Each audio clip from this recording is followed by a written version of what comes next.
Firstly నాకు ఈ జీవితాన్ని ప్రసాదించి ఒక చక్కని డిసిప్లిన్డ్ లైఫ్ ఇవ్వాలని. చిన్నప్పుడు గొడవలు చేసేవాడిని బానే, అన్ని గొడవల్లో కూడా మర్మాలు చెప్పి ఇట్లా కాదు, పెద్దవాళ్ళని గౌరవించాలి, 10 మందిలో మంచి పేరు తెచ్చుకోవాలి, గొప్ప ఇంజనీర్ కావాలి, సైంటిస్ట్ కావాలి, అది చేయాలి ఇది చేయాలని మా అమ్మ నాన్న నూరిపోయటంతో నేను కొంచెం గొడవలు మానేసి చదువుల మీద పడ్డాను. చిన్నప్పుడు 3rd క్లాస్లోనే 5th క్లాస్ స్టార్ట్ చేశాను. అమ్మగారు నీకు అన్ని వచ్చు కదరా, ఇక 5th క్లాస్ చేయమన్నది. సో అట్లా ఒక క్లాస్ స్కిప్ చేశాం. తర్వాత మళ్ళీ మా నాన్నగారు ఎన్నో రాజకీయాలు తిరుగుతుండేవారు. టీచర్గా ఉండి కూడా ఆ కోదాడ సమితి అనేది ఉండేది, సమితికి ప్రెసిడెంట్ చేసేవారు, టీచర్స్ యూనియన్. ఇంట్లో ఎప్పుడు హడావిడి ఉంటుండే. నడిగూడెం విలేజ్లో ఉన్నప్పుడు మా ఇంట్లో మా అమ్మ మార్నింగ్ 7 o'clockకి ఒక 20 మందికి అన్నం వండి టేబుల్ మీద పెట్టి ప్లేట్లన్నీ పక్కకు పెట్టి వెళ్ళిపోయేది. సాయంత్రానికి ఎవరు తిన్నారు ఎంతమంది తిన్నారో కూడా ఉండేది కాదు, లెక్క ఎవరు వచ్చిపోయారో కూడా తెలిసేది కాదు. తాళాలు ఎప్పుడు ఓపెన్, 2 టీచర్స్ అందరం వెళ్ళేవాళ్ళం. పక్కన విలేజెస్ నుంచి ఎవరు వచ్చినా గాని అన్నం లేదనే ప్రశ్న ఉండదు. అటువంటి తల్లి అమ్మ నాకు ఇంకా చాలా గుర్తు. సాయంత్రం 4ంటికి స్కూల్ నుంచి రాగానే మళ్ళీ ఒక 5-6 మంది వచ్చేవాళ్ళు. మేము సరదాగా మా బ్రదర్స్, ఇంకొక మా కజిన్ బ్రదర్ ఉన్నాడు, ఆయన నేను కలిసి గోడెక్కేవాళ్ళం. ఎందుకంటే ఎవరు వస్తారా అని టీ తాగడానికి. టీ తయారు చేసి పెట్టేసేది.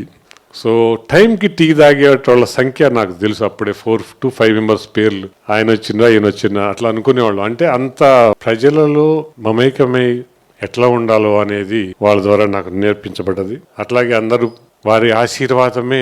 మా ఫ్యామిలీ చాలా చిన్న కుటుంబము. ఒక 2 ఎకరాలు. అప్పట్లో లెఫ్ట్ కెనాల్ లేదు మా రామాపురంలో.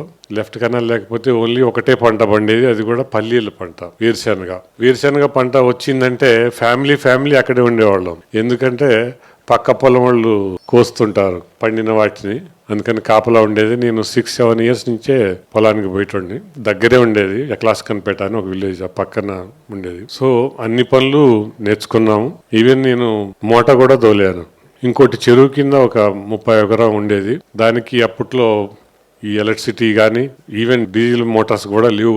ఓన్లీ మూట కట్టేవాళ్ళం. మూటకి ఒక రైతుని అడిగితే ఆయన ఏదో ఒక రోజు ఇచ్చేవాడు. 4ంటికి లేచిపోవాలి. సో రైతు పరిస్థితి ఎట్లా ఉంటుందో అని కూడా కొంత నాలెడ్జ్ ఉంది నాకు.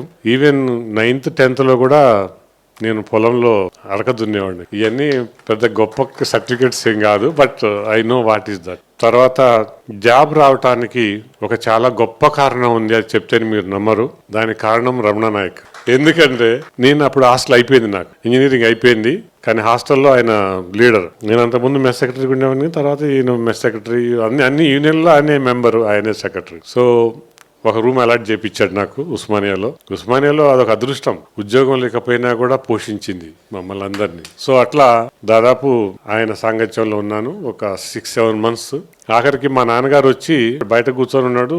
రమణ బయటకు పోయి ఎటో తిరిగి వచ్చాడు. వస్తే ఏంది నాన్న ఇటు వచ్చినావు, ఇక్కడ బయట కూర్చున్నావు ఏంది ఇసుక మీద అని అంటే, ఏం చెప్తావురా మీ అన్న గురించి, చదువు లేదు సంజయ్ లేదు, పొద్దున్న నుంచి రూమ్ లో లేడు, ఎటు పోయిండో తెలియదు. పొద్దున్న 8ంటికో 9ంటికి వచ్చాడు నాన్న, బయట వెయిట్ చేస్తాడు ECH2లో. సో అప్పుడు గుర్తొచ్చింది ఆయనకి, నన్ను లాక్ చేసి వెళ్ళిపోయిన సంగతి. నాకు కూడా గుర్తులేదు నేను రూమ్ లో ఉన్నాను. సో అప్పుడు తలుపు తీస్తే నేనున్నాను. అప్పుడే వెంటనే లోపలికి కూడా రాలే, నాన్న వెళ్ళిపోయాడు. మళ్ళీ కోదాడ దాకా పోతాను నేను, మీ చదువుకోండి కానీ వెళ్ళిపోయాడు. అట్లా ఆయన చాలా సహకరించాడు నాకు. ఎందుకంటే చాలా మంది వచ్చి డౌట్స్ అడుగుతున్నారు, డిస్టర్బ్ అవుతుందని చెప్పి రూమ్ అంతా కిటకిటలాడుతుంది, నువ్వు చదివేది ఎప్పుడైనా ఆయన లాక్ చేసేవాడు. సో అది గుర్తు చేసిండు నాన్న ఇందాక, చాలా ఇంట్రెస్టింగ్ థింగ్. సో ఏది సందర్భం మిస్ కాకూడదు. నాకు ఇచ్చిన చిన్న సదుపాయాల వల్ల నేను ఈ స్థితికి రాగలిగాను. అట్లాగే నేను ఏఈగా జాయిన్ అయిన తర్వాత ఖమ్మం భద్రాచలంలో నేను MRTలో డ్యూటీ చేస్తున్నప్పుడు నాగార్జున సాగర్లో జనరేషన్ ప్లాంట్లో ఒక ప్రాబ్లం వచ్చింది. సో నల్గొండలో MRT ప్రొటెక్షన్ లేదు, తక్కువ మంది ఉండేవాళ్ళు. ఉన్నా కూడా మరి ఎందుకో కానీ నాకు హైదరాబాద్ నుంచి భద్రాచలానికి ఫోన్ వచ్చింది, నువ్వు అర్జెంటుగా సాగర్ వెళ్ళాలి, కరెంట్ లేదు, ప్రాబ్లం ఉంది. సో డ్రైవర్ లేడు. భద్రాచలం నుంచి సరిగా పెద్దగా డ్రైవింగ్ కూడా పక్కాగా రాదు నాకు, వాస్తవం చెప్పాలంటే. జీబులు అందరిని వేసుకున్న నాగార్జున సాగర్ వెళ్ళాం. దాదాపు ఈవినింగ్ నుంచి తెల్లవారింది నేను పోయేసరికి. అక్కడ చాలా చిన్న సమస్య ఏంటిదంటే, ఒక తేనె తుట్టలాగా ట్రాన్స్ఫార్మర్ దాంట్లో పట్టి ఉంది, దాన్ని గమనించలేకపోయారు ఎవరు, దాంతో షార్ట్ అయిపోయి ఎర్త్ అయిపోయింది, డీసీ ట్రిప్ అయిపోయింది. దాన్ని తీసేసి ఛార్జ్ చేసిన 5 నిమిషాలు ఛార్జ్ అయ్యింది. దాంతో ఏమైందో తెల్లారి నేను మళ్ళీ ఖమ్మం పోయేసరికి నల్గొండ ఆర్డర్ వచ్చింది, నల్గొండ ప్రొటెక్షన్ చేయగా. సో అట్లా మళ్ళీ నల్గొండకి రావడం జరిగింది 1 ఇయర్లోనే. అట్లా నల్గొండలోనే మ్యాక్సిమం సర్వీస్ చేశాను. చాలా మంచి సంతృప్తికరమైన సర్వీస్ ప్రొటెక్షన్లో చేయడం జరిగింది. ఎందుకు చెప్తున్నానంటే అప్పట్లో 11 kV సిస్టమ్ 6 kVకి పడి వెంటనే లేచి 11కి వచ్చేది, మళ్ళీ 6 ఇట్లా స్వింగింగ్ అవుతుండేది. అంత లో వోల్టేజ్.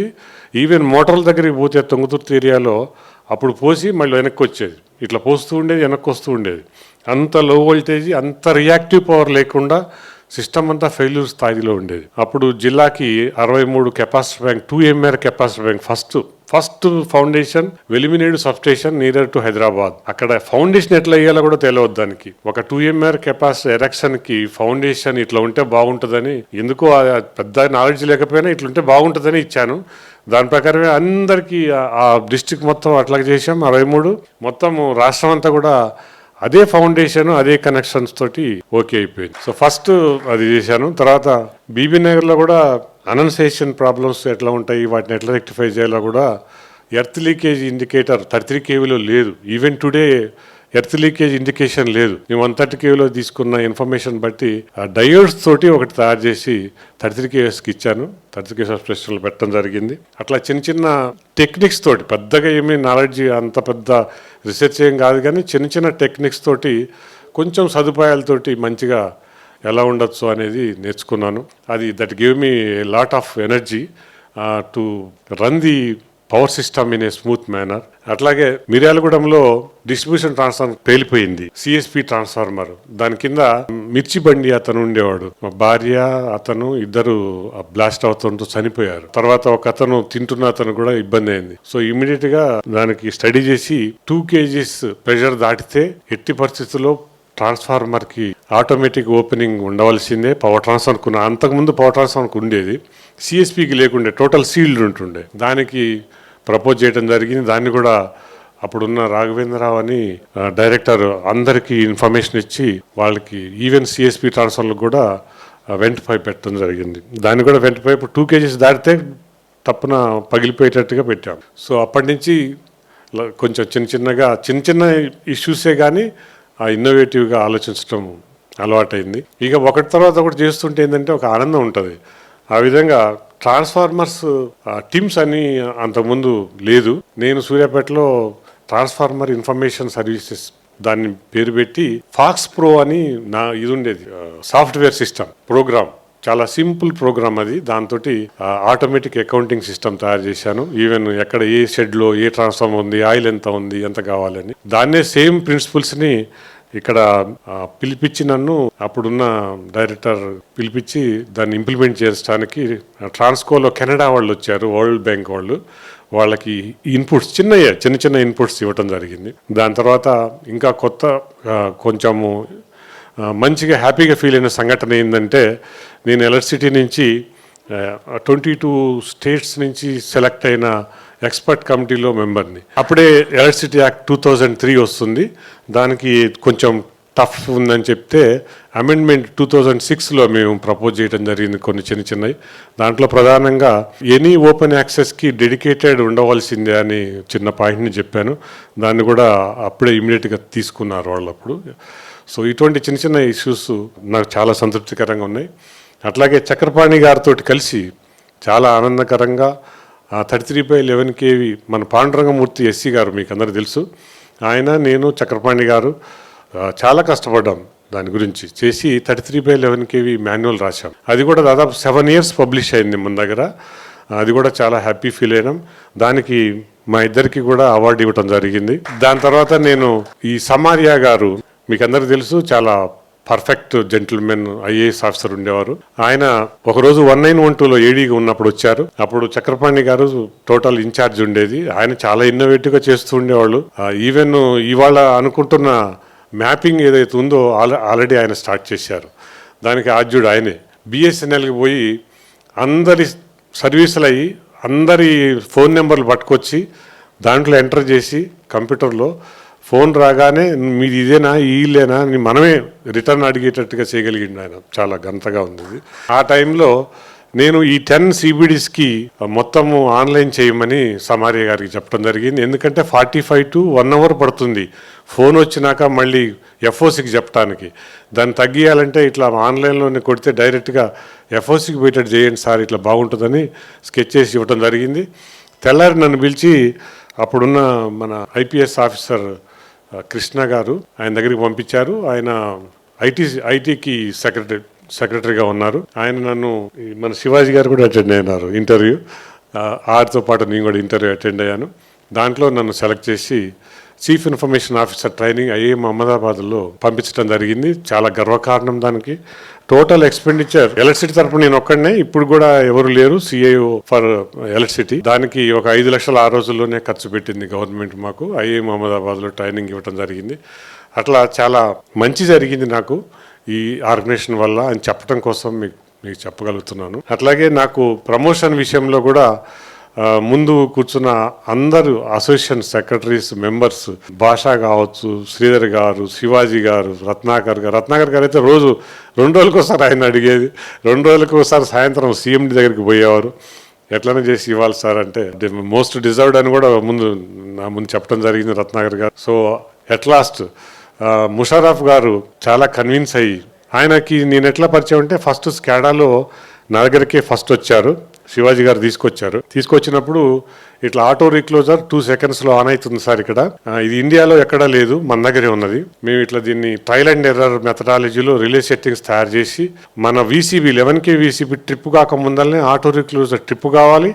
ఆ ఫాల్ట్ క్లియర్ కాగానే బరంట్ అయిపోవటము, చెట్టు పట్టము వెళ్ళిపోతుంది కదా, వెళ్ళిపోయిన తర్వాత మళ్ళీ ఆటోమేటిక్గా అదే రీక్లోజ్ చేసేటట్టుగా మేము చేయగలిగినాం సార్ అని చెప్తే అప్పటి నుంచి నన్ను కొంచెం రికగ్నైజ్ చేయడం జరిగింది ముషర్రఫ్ గారు నన్ను చాలా దగ్గర తీసుకొని టోటల్ 11 kV LCLని కూడా ఎట్లా చేయాలా, స్ట్రీమ్ లైన్ చేయాలా అప్పుడు కమిటీ వేయడం జరిగింది. ఆ కమిటీలో కరుణాకర్ కూడా ఉన్నారు, రవి గారు ఉన్నారు. మేము ముగ్గురం కలిసి చాలా బ్యూటిఫుల్గా 11 kV సిస్టమ్ని ఎవరి కంట్రోల్లో పెట్టాలి ఏంటి అనేది ఒక నోట్స్ ఇచ్చాము. దాని ప్రకారంగా ఆయన ముందుకెళ్ళటం జరిగింది. అదే గుర్తింపుగా నీకు ఎట్టి పరిస్థితుల్లో ప్రమోషన్ రావాలి, నీ బ్యాక్గ్రౌండ్ అంతా క్లియర్గా ఉంది, ఏం ప్రాబ్లం అని ఆపినరు అని అడిగారు. అడిగితే సార్ ఏం లేదు, ఎందుకో ఇవ్వటం లేదనంటే ఆయన ఫైల్ ముందు పెట్టడము, అందరిని ఒప్పించారు. అందరు అసోసియేషన్లు వాళ్ళందరూ వచ్చారు.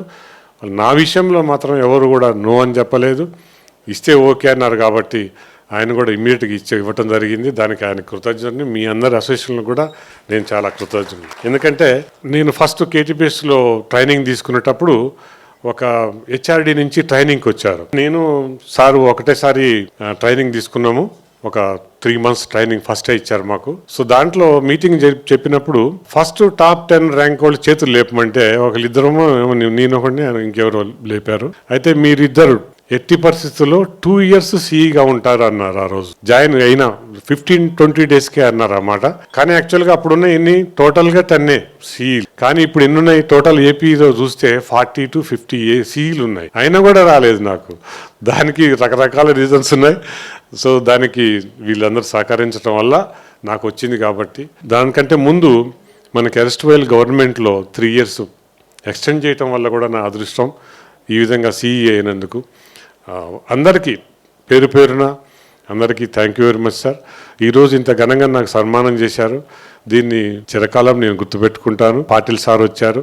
దీనికంటే ముందు 2ంటికి నన్ను ముషర్రఫ్ గారు పిలిచి, నన్ను నా భార్యని ఫ్యామిలీని అందరిని పిలిచి దాదాపు 3 hours చాలా గ్రేట్గా సన్మానించడం జరిగింది. నేను వారికి ఎన్నటికీ రుణపడి ఉంటాను. ఎందుకంటే నార్మల్లీ ఒక మాస్టర్ ప్లాన్ నుంచి మేడ్చల్ నుంచి మాస్టర్ ప్లాన్ పోతేనో పట్టించుకోని రోజులు ఈ రోజులు. అటువంటిది నేను రిలీవ్ అయిపోయి వెళ్ళిపోయినా, ఏమి టచ్లో లేకపోయినా RPDCLలో గుర్తించి నన్ను పిలిచి ఆయన నాకు సన్మానం చేశారు. ఈ డయాస్ పరంగా ఆయనకి థ్యాంక్స్ చెప్తున్నాను. అట్లాగే శివాజీ గారు కూడా నాకు చాలా హెల్ప్ చేశారు. ఏ చిన్న విషయాన్ని కూడా ఆయన అడిగేవాడిని. ఆయన యాజ్ ఏ డైరెక్టర్గా చాలా హెల్ప్ చేశారు. కొన్ని ఇష్యూలో మన ఇద్దరు డైరెక్టర్లు కృష్ణారెడ్డి సార్ కానీ చక్రపాణి గారు కానీ అసలు నాకు వచ్చిన ప్రాబ్లం తన ప్రాబ్లం అనుకుని చక్రపాణి గారు ముందుండి no it is not correct అని 100% చేశారు ఆయన. దానికి ఎన్నటికీ మర్చిపోలేను. Thank you very much sir. ఈ సందర్భంగా నేను గద్వాల్లో పనిచేసినప్పుడు 400 dams 11 కేవీ సిస్టంలో పోతూ ఉంటే డే టైం ఆన్ చేసేవాళ్ళు కాదు, నైట్ టైం ఆన్ చేసేవాళ్ళు. అప్పుడు ఆన్ చేయని బలవంతంగా ఆన్ చేస్తే శాగింగ్ చూశాను నేను, రియల్ శాగింగ్, హీట్ ఎక్కిపోయి కిందకి పడిపోవటం. సో అప్పటి నుంచి నాకు రైతులకు ఎంత అన్యాయం జరిగిపోతుంది, వీళ్ళ కరెంట్ ఇవ్వలేకపోతున్నాము, డే టైం కూడా ఏదో ఒకటి ఇష్యూ వస్తుంది అనేది నాకు మా బ్రెయిన్లో పడింది. ఆ విధంగా అరుణ మేడం గారికి చెప్పినప్పుడు మినిస్టర్ గారు ఉండేది, నన్ను ఏది చెప్పినా నమ్మి అన్నిటికీ బడ్జెట్ ఇప్పించి 17 11 కేవీ ఫీడర్లు వేయించడం జరిగింది. విత్ ఇన్ 1 year గ్యాప్లోనే 5 30 కేవీ సబ్స్టేషన్లు కట్టాం, ఒక 130 కేవీ ఛార్జ్ చేశాం. దాంతో లో వోల్టేజ్ తగ్గింది. సో రైతులకు చేస్తే రియల్ ఒకటి బహుమానం వస్తుంది, ఏంటిదంటే ప్రేమ. ఆ ప్రేమనే ఈ రోజు కూడా గద్వాల నుంచి నా దగ్గరకు వచ్చారు. అదేదో గొప్ప విషయం కాదు, నేను గొప్ప కాదు, నేను చేసిన చాలా చిన్న పని వాళ్ళకి ఆ విధంగా నేను చేశాను. దాని గురించి నా కోసం వచ్చారు. అట్లాగే మొన్న ఇంటికి కూడా వచ్చారు, మీరు అవుతున్నారట కదా సార్, మాకు తెలిసిందని. ఇక్కడ ఇద్దరు గద్వాల నుంచి కూడా వచ్చారు, ఎంత ప్రేమ ఉంటే నా కోసం రావాలి. ఎన్ని సంవత్సరాలు అయింది, 2010. సో అటువంటి నాగన్న కూడా వచ్చాడు అలంపూర్ నుంచి. Thank you very much to you all. వీళ్ళందరూ గుర్తించదగిన నా సర్వీస్ని నన్ను గుర్తించి నా కోసం వచ్చినందుకు thank you very much sir. మీ అందరు అసోసియేషన్ మెంబర్స్ ఇవాళ దాదాపు 6 రిటైర్మెంట్స్ ఉన్నాయి. వనపర్తి, నల్గొండ, సూర్యాపేట, ఇక్కడ 2 ఇన్ని ఉన్నా కూడా నా కోసం ఇంత వేచి చూసి నాతో గడిపినందుకు, నాతో మధుర స్మృతులు పంచుకున్నందుకు మీ అందరికీ కృతజ్ఞతలు. మిమ్మల్ని ఎప్పుడూ మర్చిపోలేను. అట్లాగే నా బంధువులు, అసలు నార్మల్గా ఇంతమంది ఏ ఫంక్షన్లో చూడలే, నా బంధువులు ఈ ఫంక్షన్లో చూస్తున్నాను. అంత ప్రేమ ఉంది నా మీద. ఎంతో బిజీగా ఉన్న డైరెక్టర్ బోయపాటి శ్రీను గారు బ్రదర్ వచ్చారు. అట్లాగే మన రవి గారు ఇరిగేషన్ జూరాల్లో నాతో పాటు పనిచేసి డీఈగా రిటైర్ అయినటువంటి ఎక్స్పర్ట్. ఆయన నిజాం సాగర్ ప్రాజెక్ట్ కట్టారు, జూరాల ప్రాజెక్ట్ కట్టారు. అటువంటి వ్యక్తి ఇక్కడికి వచ్చి thank you very much sir. అట్లాగే మా వియంకులు వచ్చారు, మా బాబాయ్ ఆయన ప్రసాదరావు గారు, నామా ప్రసాద్ గారు, సామిరెడ్డి గారు. నాకు అసలు ఎందుకు ఎట్లా దొరికారో ఆ భగవంతుడే ఇచ్చిన బ్రదర్ నాకైనా. సో వాళ్ళ ఫ్యామిలీ కూడా అంతే, చాలా జాగ్రత్తగా చూసుకుంటారు. ఇక వాళ్ళ మిస్సెస్ అయితే నాకు పల్లి చెక్కి ఇష్టం అని చెప్పి కరెక్ట్గా అయిపోయే రోజే తయారు చేసి మళ్ళీ పంపిస్తుంది. అట్లా అంత ప్రేమగా వచ్చారు వీళ్ళంతా. సో మా అబ్బాయి, మా అన్నయ్య గారు వచ్చారు. అట్లాగే మా తమ్ముడు అమెరికాలో ఉంటారు, వాళ్ళ అబ్బాయి కూడా వచ్చారు. నా ప్రియమిత్రుడు, ఇద్దరం కలిసి చదువుకున్నాం. మీకు అందరికి తెలుసు, ఆయన అడిషనల్ ఎస్పీగా రిటైర్ అయిపోయినారు లాస్ట్ మంత్, ఏసీబీ డీజీపీ గారి దగ్గర, సూర్యనారాయణ గారు. చాలా మందికి తెలుసు. ఆయన కూడా నేను చాలా చిన్నప్పుడు, వాళ్ళు చాలా ల్యాండ్ లార్డ్స్, వాళ్ళు లక్ష్మీపురం అని కోదాడ పక్కన, వాళ్ళది ఒక గుండు ఉండేది, ఇల్లు పెద్ద పొలం మధ్యలో గుండు ఉండేది. ఆ గుండు మీద కూర్చొని చదువుకునేవాళ్ళం ఇంటర్మీడియట్. సో బాగా హార్డ్ వర్కర్ ఆయన కూడా, చాలా సిన్సియర్. అట్లాగే శ్రీనివాస్ నా క్లాస్మేట్. వాళ్ళ నాన్నగారి గురించి చెప్పాలంటే సత్యనారాయణ గారు, నేను అప్పుడు ఇంజనీరింగ్ ఫస్ట్ ఆ సమితి, కోదాడ సమితిలోనే ఫస్ట్ క్యాండిడేట్, ఆ చిన్న గ్రామం నుంచి వచ్చి ఇంజనీరింగ్ వచ్చిన వాళ్ళలో నేను ఒకడిని. అందుకని వాళ్ళ నాన్నగారు వెటర్నరీ డాక్టర్, హాస్పిటల్లో కోస్తున్నాడు, ఏదో ఆవునో ఏదో దిన్నో మొత్తం సగం కోసేసారు. కోసిన తర్వాత నమస్తే అన్నాను, ఆయన అది పక్కన పడేసి రోడ్డు మీదకి వచ్చాడు. మీ నాన్నగారు, నీకు తెలియదు అప్పుడు. వస్తే అదేం సార్ కోసినరు వచ్చేసారు ఏంది, లేదయ్యా నువ్వు సమితిలో ఇంజనీరింగ్ ఫస్ట్ తెచ్చుకున్నావు అని చెప్పి మోచేతితో ఇట్లా కొట్టి వెళ్ళడం జరిగింది. నాకు ఇంకా గుర్తు. ఆయన మన సత్యనారాయణ గారు వాళ్ళ నాన్నగారు, ఆయన లయన్స్ క్లబ్ మెంబర్ సూర్యాపేట. చాలా మంచి పేరు తెచ్చుకున్నాడు శ్రీనివాస్ అక్కడ. చాలా బ్యాంకులకి ఆయనే కన్సల్టెంట్, ఆర్కిటెక్ట్. నా ఇంటికి కోదాడలో ఫస్ట్ ఇంటికి ఫ్రీగా ఆర్కిటెక్చర్ ఇచ్చాడు. చాలా బ్యూటిఫుల్ హౌస్. సో వీళ్ళందరికీ, అట్లాగే నా కోడలు అనూహ్య ఎంత డెడికేటెడ్ అంటే నాకు దొరికిన అదృష్టం. మా బాబు అదృష్టం కాదు, నా అదృష్టమే అది నిజంగా చెప్పాలంటే. చాలా వండర్ఫుల్ లేడీ. మా ఇంట్లో అసలు ఆమె ఇక చెప్పనాలివి కాదు, అసలు ఇక ఆమెను వదిలిపెట్టలేమో అనిపిస్తుంది నాకు. మళ్ళీ వాళ్ళ ఇంటికి వైజాగ్ పోతా అంటే నో అనాలనిపిస్తుంది. మరి వాళ్ళ నాన్నగారు ఉన్నాడు, వాళ్ళ నాన్న ఏమంటాడు తెలియదు. సో మా అమ్మాయి ఉంది, ఇక్కడే వచ్చింది, అందరూ వచ్చారు. శోభ గారు, వీళ్ళందరూ థ్యాంక్ యూ. మా పిన్ని వచ్చింది. సో ఇంత పెద్ద ఫ్యామిలీ నాకు రావటం చాలా అదృష్టం. నేను వాళ్ళకి టైం ఇవ్వలేదు వాస్తవంగా. ఎన్నో కార్యక్రమాలు జరిగినా కూడా వాళ్ళ ఇళ్ళకి నేను వెళ్ళాను లేదు, తక్కువే వెళ్ళాను, నన్ను క్షమించండి. అట్లాగే ఇక్కడ మీరందరూ కూడా నేను ఏమైనా హార్ష్గా ప్రవర్తిస్తే ఈరోజు అన్నీ క్షమించండి. ఎట్టి పరిస్థితుల్లో నాకు ఆ ఉద్దేశాలు కానీ ఏం లేవు. ఎట్టి పరిస్థితుల్లో డిపార్ట్మెంట్లో ఒక మంచి ఒరవడికి రావాలి అనేది నాకు కొంచెం ఎయిమ్ఫుల్గా ఉంటుంది అంతే. అందుకని తప్ప ఏదైనా హార్ష్గా అని ఉంటే వెంకన్న లాంటి వాళ్ళు తిట్టుకుంటారు మనసులో, అయినా కూడా లైట్ తీసుకుంటామే. కానీ చాలా ఉపయోగకరమైన టీం, చాలా నెంబర్ వన్, అందరూ నెంబర్ వన్. ఏ పోస్టులో ఎవరు చేసినా ఫస్ట్ గుర్తించవలసిన విషయం, నా అనుభవంలో 37 ఇయర్స్లో అందరూ టాపర్సే, అందరూ హార్డ్ వర్కర్సే. ఒకళ్ళు ఒక యాంగిల్లో నచ్చకపోవచ్చు, కానీ ఇంకో యాంగిల్లో టాపరే అతను డెఫినెట్గా. అట్లా అందరం కలిసి చేపట్టే ఇవాళ ఎలక్ట్రిసిటీని ఇంత మంచిగా తీసుకురాగలిగినాం. దీనికి మా బ్యాచ్, మేము ఎవరైతే ఉన్నామో, బాలస్వామి గారు, భిక్షపతి గారు, ఆనంద్ గారు, అట్లాగే చక్రపాణి గారు, మా బ్యాచ్ నుంచే రిఫార్మ్ స్టార్ట్ అయింది. మా బ్యాచ్ నుంచే సబ్స్టేషన్లు ఎక్కువ కట్టడం స్టార్ట్ అయింది. మా బ్యాచ్ నుంచే 130 కేవీలు, 220 కేవీలు, 400 కేవీలు రావడం స్టార్ట్ అయింది. తర్వాత పవర్ ట్రాన్స్ఫార్మర్ కెపాసిటీ పెంచడం కూడా మా బ్యాచ్ నుంచే స్టార్ట్ అయింది. మేము 1 MVA ట్రాన్స్ఫార్మర్ చూసాము. 1 MVA మీరు ఎవరు చూసి ఉండరు. తర్వాత బ్రేకర్స్, VCBs, ఎంత లేటెస్ట్ టెక్నాలజీ వచ్చిందంటే ఆయిల్ బ్రేకర్స్ నుంచి, MOCBs నుంచి, కియాస్కల్ నుంచి, పాత తరం ఏబిసిచ్లు దక్కి ఎడ్జి ఫ్యూజ్ చేసే తరం నుంచి మొత్తం ఆటోమైజ్ జరిగి స్కాడాలో ఆటో రీక్లోజర్ తోటి ఇవాళ 156 ఫీడర్లలో మీరు ఈ గత 5 సంవత్సరాలుగా రికార్డ్ తీయండి, ఇండియాలో ఎక్కడా లేదు DMS సక్సెస్ఫుల్, మన దగ్గరనే అయింది. ఇప్పుడు కూడా నడుస్తోంది, ఎక్కడా లేదు. ఎందుకు లేదు అని అంటే దానికి మన టీం అందరూ 100% సాక్రిఫైస్ చేశారు, డే అండ్ నైట్. సో ఈ 156 ఫీడర్స్లో మీరు తీయండి ఇన్ఫర్మేషన్. ఎవరైనా ఉత్సాహవంతులు ఎవరైనా ఉంటే దాంట్లో ఇంటరప్షన్స్ ఎంత, గాలి వాన వచ్చినప్పుడు మిగతా అన్ని ఫీడర్లలో ఎంత ఉంది యావరేజ్గా తీయండి. ఇక్కడ 3 నిమిషాలు కూడా ఉండదు ఈ ఆటోమేషన్ సిస్టమ్. మీరందరికీ ఒక విన్నపం ఏంటంటే టెక్నాలజీని నమ్మండి, టెక్నాలజీతో ముందుకు పోండి. మనకి స్టాఫ్ అవసరమే, స్టాఫ్ కంపల్సరీ. టెక్నాలజీ పెట్టినా కూడా అంతకు రెట్టింపు స్టాఫ్ అవసరం పడుతుందని మీరు అమెరికా లాంటి దేశాలను చూస్తే అర్థమవుతుంది. ఇప్పుడు వాళ్ళు ఎంత ఇబ్బంది పడుతున్నారంటే మనని వదులుకోలేరు, ఉంచాలలేరు, అట్లాంటి పరిస్థితి వచ్చింది. ఎంత టెక్నాలజీ పోయినా అంత మనుషులు అవసరం ఉంటుంది అనేది నేను నమ్ముతున్నాను. నా తోడళ్ళు మొత్తం 4. ఫస్ట్ నా వైఫ్, మా మామగారు 1960లో ఎర్స్ట్వైల్ నల్గొండలో ఫస్ట్ రైస్ మిల్ కట్టింది ఆయన. సో నకరికల్లో ఒకసారి నేను ఆన్ ద వే వెళ్తుంటే, నువ్వే నా కృష్ణమూర్తి గారు అల్లుడి అని ఆపిండు నన్ను ఒక ఆయన, పెద్ద రైస్ మిల్లర్ ఆయన కూడా. అయితే ఒకటే చెప్పిండు, మీ మామగారిని చూసి నేను రైస్ మిల్ కట్టినయ్యా, ఎందుకో తెలుసా, ఫస్ట్ ఫౌండర్ ఆయనే అన్నాడు. ఇప్పుడు 90 ఇయర్స్, మొన్నే 90 ఇయర్స్ బర్త్డే చేశాం. సో ఇప్పుడు కూడా రైస్ మిల్ల గురించి ఏదన్నా డౌట్లుంటే ఫోన్ చేస్తారు, ఒకటే చరణంతో కంప్లీట్ చేస్తాడు జడ్జిమెంట్. ఈ సంవత్సరం వద్దు, ఈ సంవత్సరం బాగుంటుంది. అసలు ఎట తెలుస్తుంది ఇప్పటికి? న్యూస్ ఏం చూస్తాడో తెలియదు, ఏం తెలుస్తుందో తెలియదు. బట్ రైస్ పంటను బట్టి, రైస్ మిల్లులు నడకను బట్టి, ఈ సంవత్సరం పాలసీలను బట్టి, గవర్నమెంట్ పాలసీలను బట్టి ఎమ్మటే డెసిషన్ అందరికి చెప్తాడు. ఈవెన్ టుడే ఆయన సజెషన్స్ ఇస్తుంటాడు. సో ఆయన హార్డ్ వర్కింగ్ తోటి నేను చాలా విషయాలు నేర్చుకున్నా.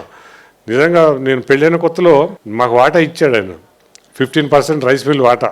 సో దానికోసము ఎందుకని కానీ పోయాను ఒకసారి, 2-3 సార్లు, చాలాసార్లు పోయాను. చిన్న బోల్ట్ పోయి సౌండ్ వస్తుంటే ఆ బోల్ట్ దొరకబట్టే వరకు ఆయన అక్కడి నుంచి కదలలేదు. ఈవెన్ దో వర్కర్స్ ఉన్నారు, చేస్తారు, ఆయన కూడా చేస్తున్నాడు. సో అప్పటి నుంచి నేను అనుకున్నా, ఎవ్రీథింగ్ స్వయంగా చూస్తేనే, కంటితో చూస్తేనే, చేత్తో పనిచేస్తేనే మనకి విషయం తెలుస్తుంది, మనం సొల్యూషన్ ఇవ్వగలుగుతాం అని ఆ రోజు ఆయన దగ్గర నేర్చుకున్నాం.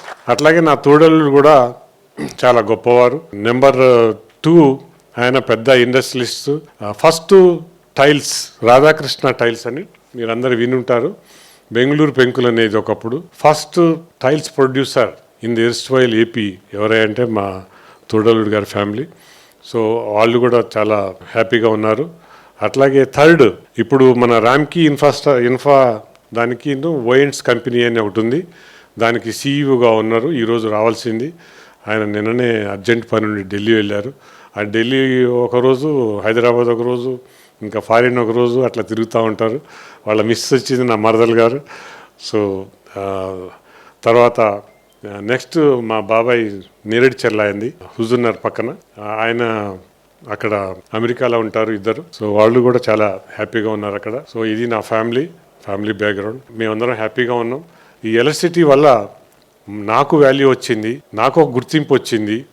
కాబట్టి దయచేసి నా తరపు నుంచి మీకు విన్నపం ఏంటంటే ఎలక్ట్రిసిటీ బోర్డుని నమ్ముకోండి.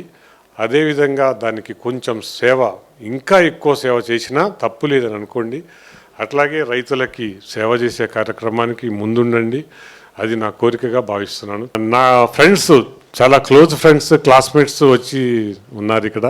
ప్రభాకర్ గారు, ఎల్ఆర్ కుమార్, సంపత్ నా క్లాస్మేట్స్. ఎప్పటి నుంచో మేము చాలా క్లోజ్ ఫ్రెండ్స్ని. ఎప్పుడు గెట్ టుగెదర్స్ చేస్తుంటాం. నేను మర్చిపోకూడని ఒక గొప్ప వ్యక్తి లంబు శ్రీధర్, మీకు అందరికి తెలిసిన వ్యక్తి, నా క్లాస్మేట్ అతను. సో లంబు శ్రీధర్ నన్ను, ఈ సమారియా గారు గుర్తుపట్టి నన్ను పిలిచిన రోజు ఏంది ఇటు వచ్చినావు అని అడిగాడు. ఆయన ఏడీ టెక్నికల్ టు సిఎండి సమారియా ఉండేవారు. ఉంటే ఇట్లా సార్ రమ్మన్నారు, చిట్టి పంపించారని, చిట్టి చూపిస్తే లోపల తీసుకెళ్ళి, అరే నీ గురించి చాలా గొప్పగా చెప్తున్నాడు పో అని పంపించాడు. ఆ రోజు నుంచి నన్ను పికప్ చేశాడు, చాలా మంచిగా చూసుకున్నాడు, చాలా విషయాల్లో తోడ్పాటుకున్నాడు. ఆయన మన మధ్యలో లేకపోవటం నాకు తీవ్రంగా కనపడుతుంది. ఎందుకంటే ఆ శ్రీధర్ ఉండుంటే గ్యారంటీగా 50 మంది వచ్చి ఉండేవాళ్ళు నా క్లాస్మేట్స్. ఆయన కదులుతుంటే ఒక మహానాయకుడు కదిలినట్టే ఉండేది. ఆయనతో పాటు అందరూ వచ్చేవాళ్ళు. అయినా కూడా నన్ను వీడకుండా నా క్లాస్మేట్స్ రావటం నాకు చాలా హ్యాపీగా ఉంది. Thank you very much.